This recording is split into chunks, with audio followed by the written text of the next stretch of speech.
a single mother to 7 kids that she lived with, but she also had another son. This was financial stress. It was emotional stress as well, trying to care for 7 kids in your household. One of them is as young as a year and a half. I mean, I can't imagine how stressful that is. She'd also been through a breakup pretty recently before this as well. The father of her most recent few children had left.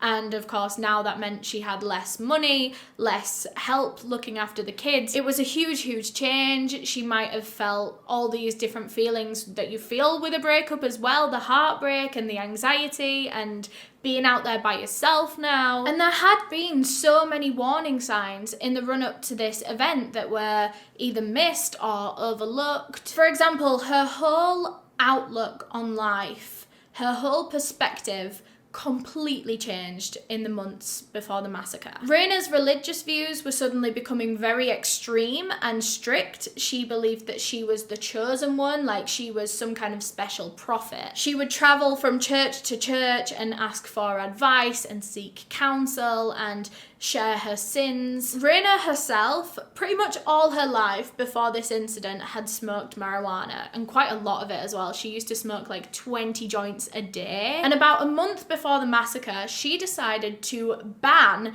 any and all recreational substances from her household. So that was alcohol, weed, any other kind of drug, literally anything and everything was banned.